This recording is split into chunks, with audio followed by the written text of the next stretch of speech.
The Crusades were a miraculous combined effort of multiple Christian nations throughout Europe to unify and take back the Holy Land from their Muslim adversaries. A spectacular feat, given how much Europe's nations were usually at war with each other.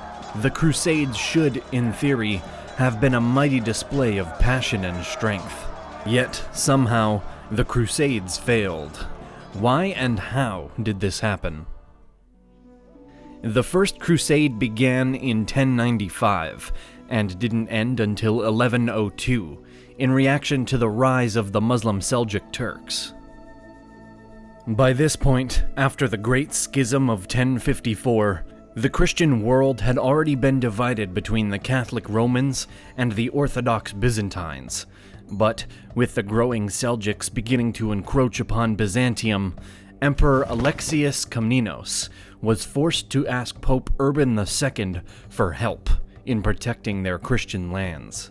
By 1087, the Turks had already taken the integral Orthodox cities of Antioch and Jerusalem, prompting the Pope to call for the First Crusade on November 27, 1095, during the Council of Clermont.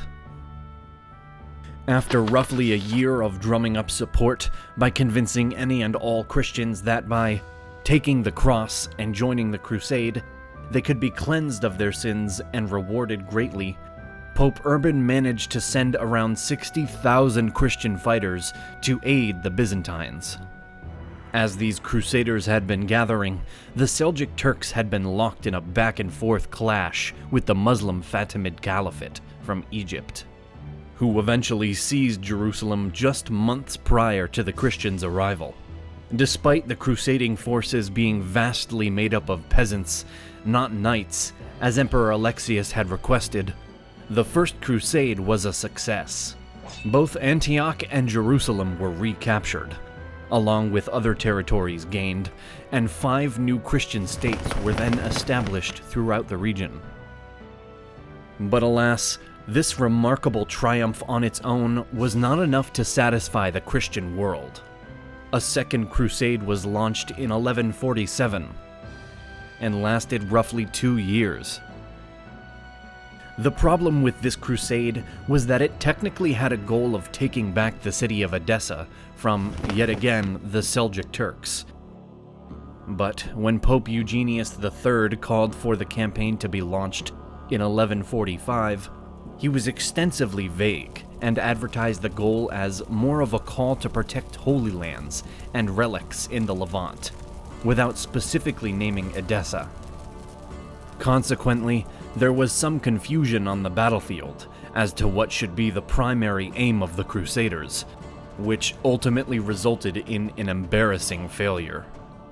While some efforts in Iberia and the Baltics did prove successful, the overall outcome of the Second Crusade was severely negative. Infighting between the Western and Eastern Crusaders, along with poor planning and strategy, sabotaged the Christian efforts and allowed Muslim enemies to remain in control.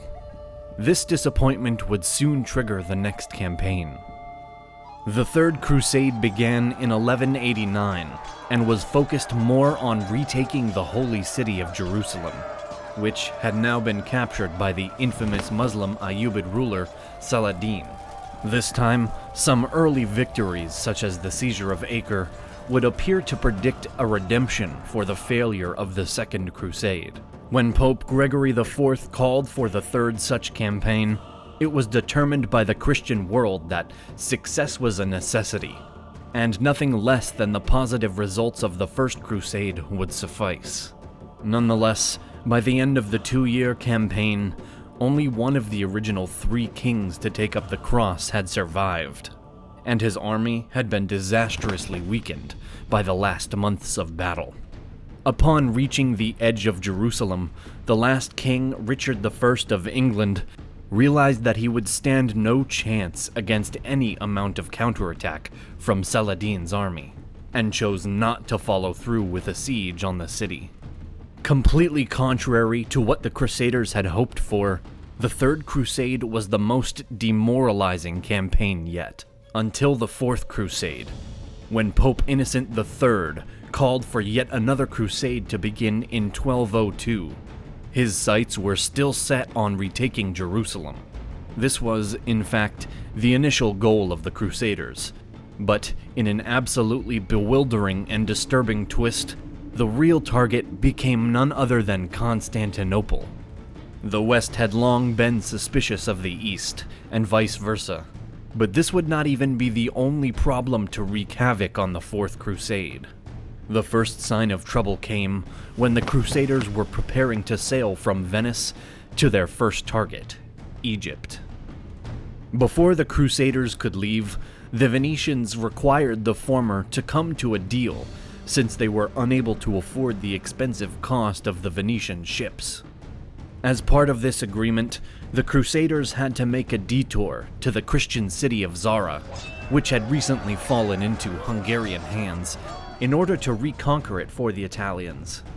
When word reached the Pope of this change in plans, he was outraged at the actions of both the Crusaders and Venetians, and excommunicated every Venetian and Crusader who participated in the attack on Zara. The reason why attention now turned to Constantinople is widely debated by historians. But, in some startling turn of events, the Crusaders marched on the Byzantine capital.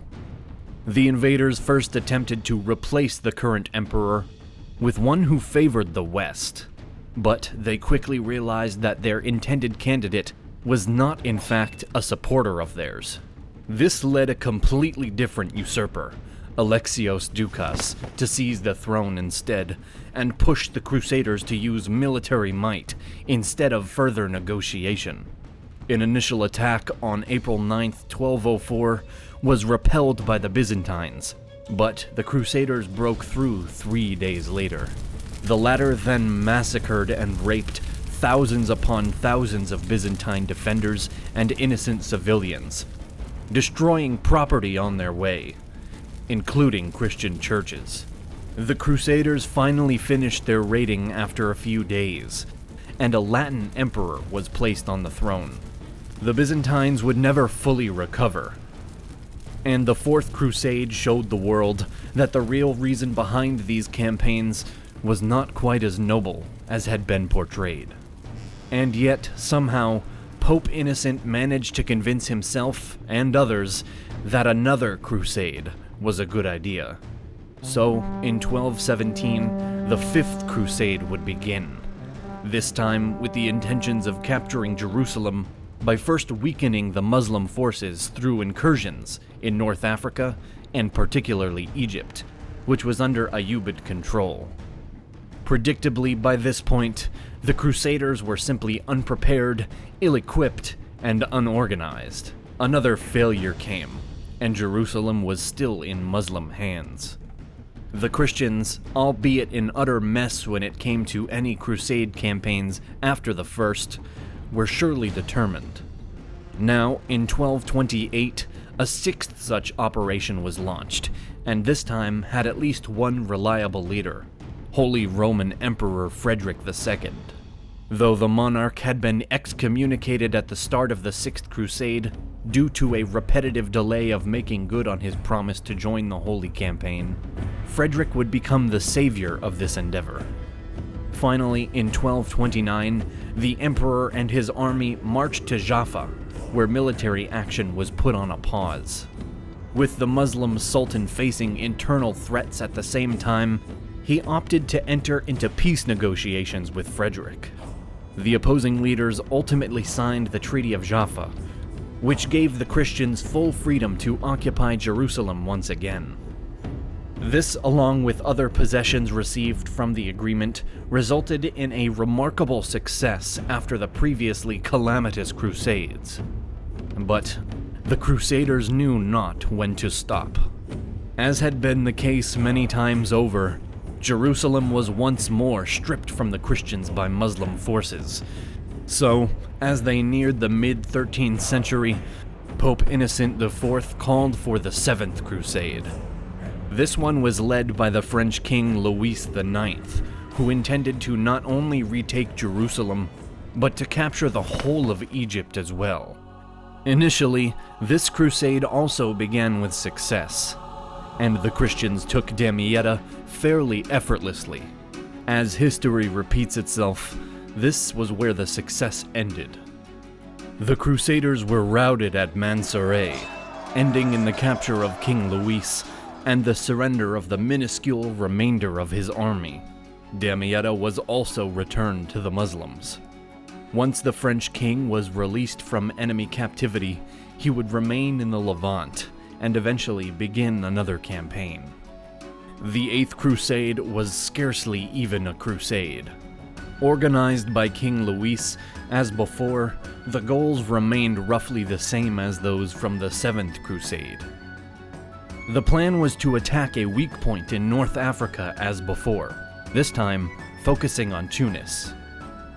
As the bulk of the Crusader army set up camp in Carthage, a wave of disease washed over them, bringing even the king himself down with dysentery.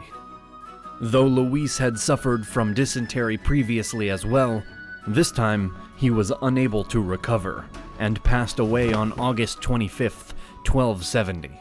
Charles of Anjou would take Louis's place as head of the crusade, which drastically changed the campaign's trajectory, as Charles decided to make a deal with the Emir of Tunis that allowed some privileges for Christians in the city and freed some prisoners, but gave no new territory to the Crusaders.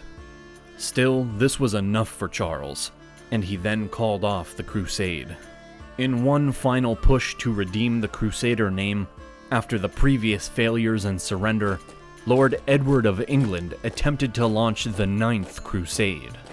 This last-ditch effort was only minimally triumphant from the start, as the Crusader spirit was nearly non-existent by this point, and only limited forces stayed loyal to the cause with Edward. After some minor victories, Edward and his men reached a truce with their Muslim rivals in 1272 and returned home shortly after. Still, the Christians lacked Jerusalem. So, the answer to why the Crusades failed comes down to the sum of why each of the failed campaigns had such disastrous results. Mostly, the outcome was a consequence of poor planning, disorganization, infighting, and ill-equipped forces. The Crusades, to be fair, were often just a quickly thrown-together team of devout Christians.